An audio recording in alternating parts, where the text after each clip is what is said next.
Hi friends, welcome to our channel. இன்றைக்கி என்ன dish பார்க்க போகிறோம்னா பச்சை பட்டாணி உருளைக்கிழங்கு குருமா தாங்க பார்க்க போகிறோம். இப்போ வந்து நம்ம பச்சை பட்டாணியும் ஓவர் நைட் சோக் பண்ணி எடுத்து வச்சாச்சு. இப்போ வந்து இந்த குக்கரில் நல்லா தண்ணி ஹீட் ஆகிடுச்சு. இப்போ வந்து நம்ம இந்த பட்டாணி ஆட் பண்ணிக்கலாம்.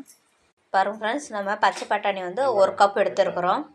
இப்போ பாருங்கள் ஃப்ரெண்ட்ஸ், பட்டாணி நல்லா வெந்து போச்சு. இப்போ வந்து நம்ம இந்த கடாயில் எண்ணெய் ஊற்றிருக்கு. இப்போ வந்து நம்ம பொட்டேட்டோவை நம்ம ஃப்ரை பண்ணி எடுத்துக்கலாம். ஃப்ரெண்ட்ஸ், நம்ம உருளைக்கிழங்க பொரித்து எடுத்தாச்சு. இப்போ அதே பேனில் வந்து நம்ம இப்போ வந்து ஒரு 1/4 டீஸ்பூன் சோம்பு ஆட் பண்ணிக்கலாம்.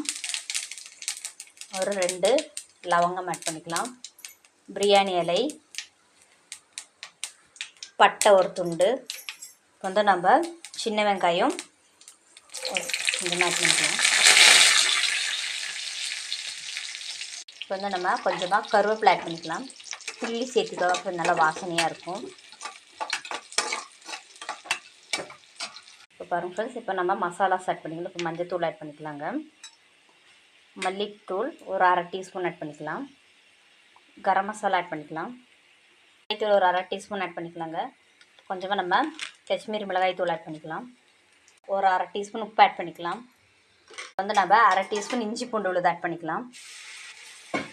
நல்லா நம்ம பச்சை வாசனை போக வரைக்கும் வதக்கி வைக்கலாங்க. பாருங்கள் ஃப்ரெண்ட்ஸ், இந்த மிக்ஸி ஜாரில் கொஞ்சமாக நம்ம வேக வச்ச பட்டாணியை போய் நம்ம பேஸ்ட்டை அரைச்சி எடுத்துகிட்டு வந்துடலாம். இப்போ பாருங்கள் ஃப்ரெண்ட்ஸ், இஞ்சி பூண்டு வாசனை போய் எண்ணெய் பிரிஞ்சு வந்துச்சு. இப்போ வந்து நம்ம டொமேட்டோ கெச்சப் ஆட் பண்ணிக்கலாம். ஒரு 4 tablespoon tomato ketchup add பண்ணிக்கலாங்க. இப்போ வந்து நம்ம அரைச்ச பட்டாணியை ஆட் பண்ணிக்கலாம். நம்ம நல்லா மிக்ஸ் பண்ணிக்கலாம்.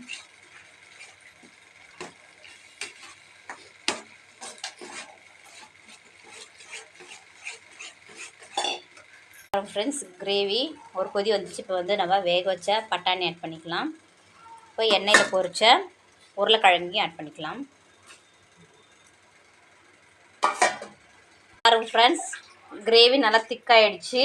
இப்போ வந்து நம்ம வாசனைக்கு கொத்தமல்லி தழை தூவிடலாங்க.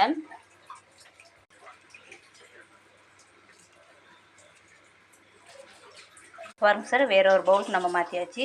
சூப்பரான டேஸ்டியான மணக்க பட்டாணி உருளைக்கிழங்கு குருமா தயாராகிடுச்சுங்க. இந்த குருமா வந்து இட்லிக்கு, தோசைக்கு, சப்பாத்திக்கு சூப்பராக வேறு லெவல் டேஸ்ட்டு. நீங்களும் இந்த டிஷ் செஞ்சு பார்த்துட்டு எப்படி இருக்குன்னு கமெண்ட்ஸ் பண்ணுங்கள். இந்த வீடியோ பிடிச்சிருந்தா லைக் பண்ணுங்கள், ஷேர் பண்ணுங்கள், சப்ஸ்கிரைப் பண்ணிக்கோங்க. தேங்க்யூ, பாய்.